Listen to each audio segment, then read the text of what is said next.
नमस्कार सभी किसान भाइयों आप सभी का स्वागत है फार्मिंग ज्ञान चैनल में। तो किसान भाई इधर देख सकते हैं धान की रुपाई शुरू हो चुकी है। किसान भाइयों जो धान की नर्सरी है बहुत ही ज़रूरी है, इसमें ध्यान रखना, क्योंकि हम लोग लेबर से ट्रांसप्लांट यानी रुपाई का कार्य करवाते हैं। तो आप लोगों को ध्यान रखना है, जो पौधे हैं 2 पौधे एक जगह आप लोगों को ट्रांसप्लांट करवाने हैं। और ध्यान रखना है किसान भाइयों, पौधा ज़्यादा गहराई में नहीं लगना चाहिए। बहुत ज़्यादा गहराई में लगने से किसान भाइयों पौधा जो है टीलर नहीं निकाल पाता है। आप लोगों को ध्यान रखना है, लेबर के पास में रहना है, उनको बताना है सिर्फ 1.5 इंच से गहरा पौधे को कभी ना लगाएं। और किसान भाइयों आप लोग ध्यान रखना है, खेत में पानी भी ज़्यादा नहीं होना चाहिए। 4 से 5 सेंटीमीटर पानी का लेवल आप लोगों को रखना है, जैसे आप देख रहे होंगे वीडियो में किसान भाइयों। और ध्यान रखना है पौधा ज़्यादा गहरा नहीं लगना चाहिए और पौधे की जड़ें टूटनी नहीं चाहिए किसान भाइयों। जब नर्सरी लेबर उखाड़ती है उस समय भी हम लोगों को ध्यान रखना है इस बात का किसान भाइयों। पानी मैनेजमेंट बहुत ही ज़रूरी होता है धान की फसल में। धान की पौध जब किसान भाई उखाड़ के लाते हैं उसी दिन ट्रांसप्लांट हो जानी चाहिए। दूसरे दिन आप लोगों को पौध नई तरीके से उखाड़ के फिर ट्रांसप्लांट करनी चाहिए। देखिए यहाँ पे ट्रांसप्लांट का काम शुरू है और इधर देखिए यहाँ पे खाद डाली जा रही खेत के अंदर। तो किसान भाइयों जैसे कि ये खेत तैयार हो चुका है, उधर वाला भी खेत तैयार हो चुका है।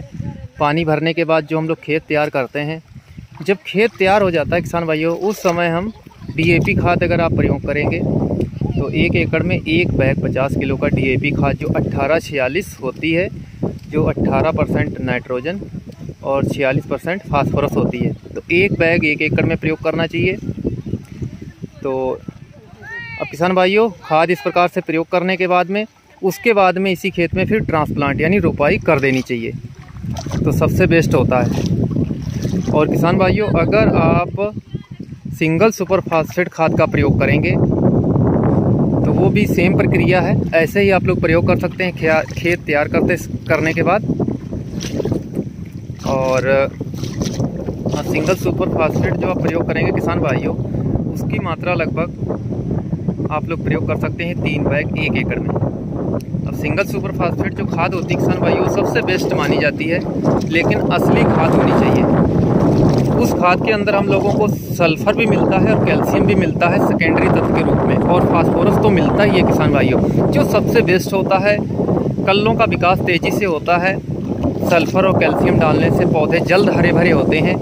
अगर आपको असली खाद सिंगल सुपर फास्फेट मिल रही है तब भी आप प्रयोग कर सकते हैं, लेकिन सिंगल सुपर फास्फेट खाद में आप लोगों को लगभग 30 से 35 किलोग्राम यूरिया ज़रूर ऐड करनी पड़ती है, अलग से मिक्स करनी पड़ती है, क्योंकि सिंगल सुपर फास्फेट खाद में नाइट्रोजन तत्व नहीं होता है। तो किसान भाइयों जो पोटास तत्व होता है बहुत ही महत्वपूर्ण होता है, क्योंकि बहुत सारे किसान इस पोषक तत्व को नज़रअंदाज करते हैं। ऐसा बिल्कुल नहीं करना है किसान भाइयों। जो पोटास खाद है आपको लेनी है 60% वाली न्यूरोटॉप पोटास जो आती है, सबसे अगर बेस्ट रिजल्ट लेना है उसमें 60% पोटास होती है। मात्रा किसान भाइयों वही 20 से 25 किलोग्राम प्रति एकड़ प्रयोग करनी होती है। आप लोग किसान भाइयों DAP खाद जब डाल रहे होते हैं उसमें मिक्स करके भी डाल सकते हैं, या सिंगल सुपर फास्फेट खाद डालेंगे उसमें भी मिक्स करके आप लोग इस खाद को डाल सकते हैं, लेकिन नज़रअंदाज नहीं करना है। सबसे अच्छा रिजल्ट अगर लेना है तो इन्हीं खादों के साथ रुपाई करते समय आप लोग प्रयोग कर दें किसान भाइयों, बहुत ही अच्छे रिजल्ट मिलेंगे। लेकिन मैं किसान भाई आप लोगों को बताना चाहता हूँ, जिंक सल्फेट ना DAP के साथ मिक्स करके डालें, ना सिंगल सुपर फास्फेट खाद के साथ मिक्स करके डालें। इस बात को आप लोगों को ध्यान रखना है, यह गलती बिल्कुल नहीं किसान भाइयों करनी है आप लोगों को। तो ये जो मैंने आपको शेड्यूल बताए हैं इसका आप लोगों को प्रयोग करना है किसी एक खाद का। आप किसान भाई पूछ रहे थे जिंक जो है, जिंक कितनी मात्रा प्रयोग करनी चाहिए, कब करनी चाहिए।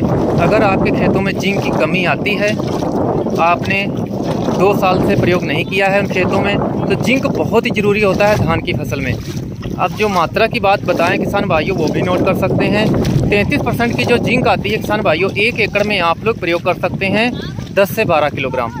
प्रयोग करने की जो विधि है किसान भाइयों, आप लोग बालू ले सकते हैं 50 से 60 किलोग्राम, उस बालू के अंदर मिक्स कर लें और 1 एकड़ में आप बिखेर दें जब आप खेत तैयार करते हैं। सूखे में भी बिखेर सकते हैं, उसके बाद आप खेत की तैयारी कर सकते हैं। तो किसान भाइयों अगर जिंक आप इस समय नहीं प्रयोग करते हैं तो किसान भाई जो हम लोग पहले स्प्रे करते हैं फेरस सल्फेट, यूरिया और उसके साथ में जिंक सल्फेट और चूने का पानी, बुझे हुए चूने का पानी, ये सबसे बेस्ट है।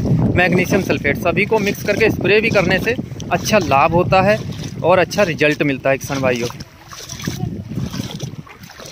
तो किसान भाइयों, जो मैंने आपको शेड्यूल बताए हैं खाद के, आज मैं खेत में ही था किसान भाइयों, काम शुरू है तो मैंने कहा एक वीडियो किसानों को छोटा सा बनाकर जानकारी दी जा सके। तो किसान भाइयों, अगर अच्छी लगी होगी तो वीडियो को लाइक कीजिएगा, शेयर कीजिएगा, आने वाले वीडियो चैनल पर ज़रूर देखिएगा। धन्यवाद, जय हिंद।